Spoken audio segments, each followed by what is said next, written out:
Hey guys, from Chester here with Mission Forge, and today guys we're going to be making hopefully a pretty simple tool called a crevice pick tool. And that's used for mining like gems and different metals and stuff like that, in crevices and rocks and stuff like that. Should be a pretty simple tool, but we're going to be trying to make it out of some spring steel here. So this is from coil spring.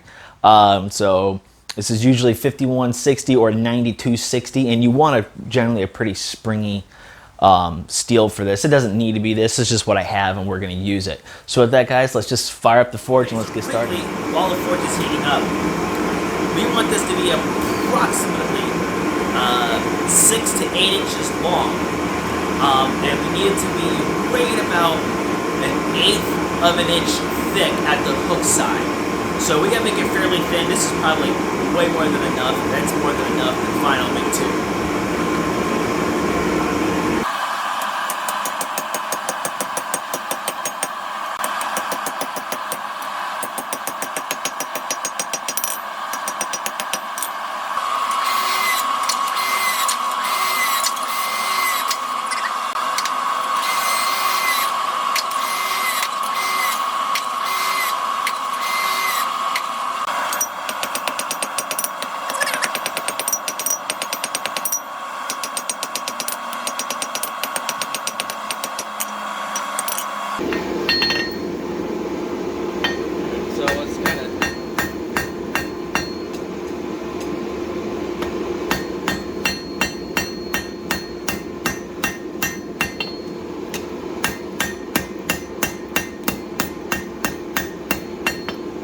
Next heat,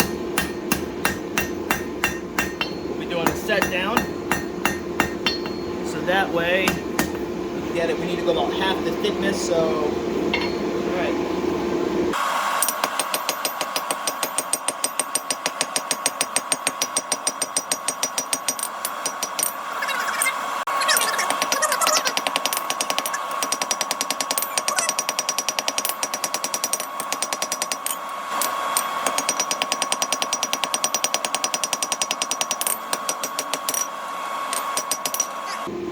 Start putting a hook on that.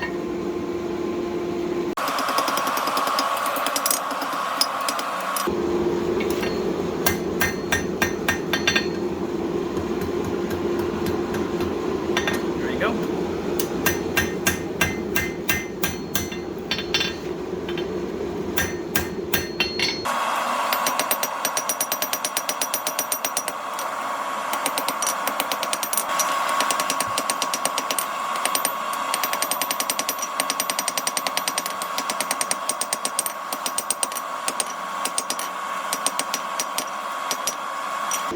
Okay, I'm going to go ahead and treat it almost like a knife. I'm going to go through a thermal cycle on it real quick to take the stress out and do all that fun jazz. This would normally need to be a little thinner. I'm just going to grind it down though. So.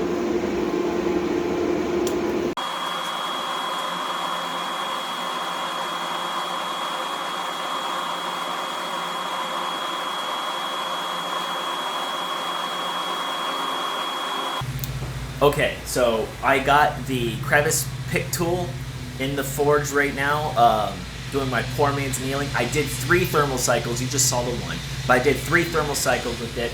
I'm putting it in there, and then I'm still gonna heat treat it and temper it like it's a knife, because it's meant to scrape in between stones and stuff like that, and we need it so it doesn't bend and stuff, and it needs to have some rigidity and flexibility like a spring. So that's what we're gonna do. So once it's done doing that, tomorrow I'll pick it up and then just go ahead, clean it up. I'll cut off the end I need, drill a hole in it, grind up some things here and there to clean up, and then we're ready to rock and roll.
This is what the handle's gonna look like. So let's see how it turns out.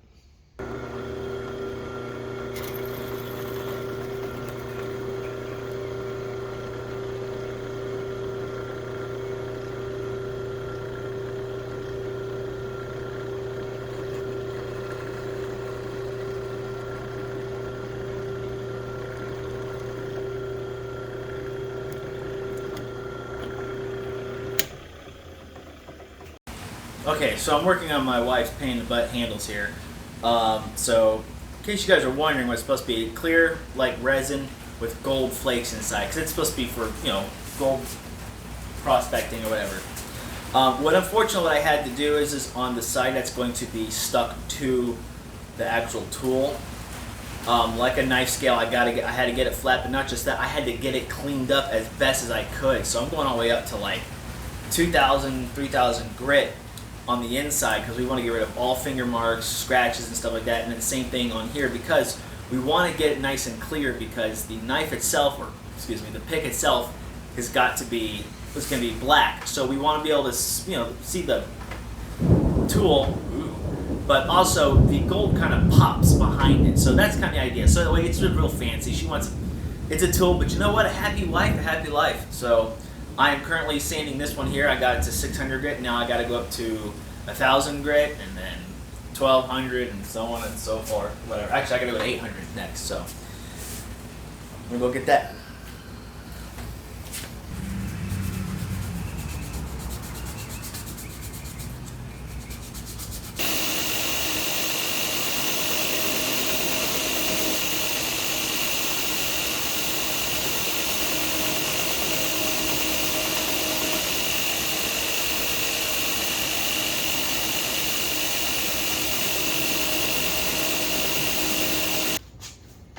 More hand sanding.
Well, there you have it, guys, our Crevice pick tool, or sometimes called our prospectors pick tool, or prospectors Crevice pick tool. And like I stated in the beginning of the video, you know, this is used to get between rocks and crevices, so you can scrape it out, you know, to get like gold, minerals, and jewels and gems and stuff like that. You know, but a little bit more complicated because of the handle design. Most traditional ones don't even have a handle like this. It might just be a piece of metal, or it's something even simpler than this. But overall, guys, though, this is a beautiful handle, beautiful build, you know, great build. My wife did a great job at making these scales. I'll show you. You know, so with the gold foils on the inside there, and you know, she did phenomenal. But unfortunately, I'm gonna have to replace this because I caused them to crack. It's kind of hard to see, but there's a crack that runs right here. If I could get this thing to focus, there you go. Caused it to crack right there. There's a crack that runs right here, and then there's also one that goes across here. And that's because when I was peening it, I peened it a little too much, causing it to swell and breaking. So later on down the road, I may have to replace it. But you know, until then, I'm just going to keep it as is. You know, I put a couple of coats of clear lacquer on it. It's going to hold it all together and protect it a little bit better. So, you know, it is what it is. But with that, guys, though, this was a great build. I enjoyed it. Hopefully you guys enjoyed it as well. It was definitely something different. And if you did like it, Make sure, and if it was educational or interesting or enlightening or anything else, make sure you go ahead and hit that like button. Also, if you got any comments or suggestions, leave them down below. And don't forget to hit that subscribe button and click that bell for more notifications. With that, guys, thanks for watching. And I'll see you later.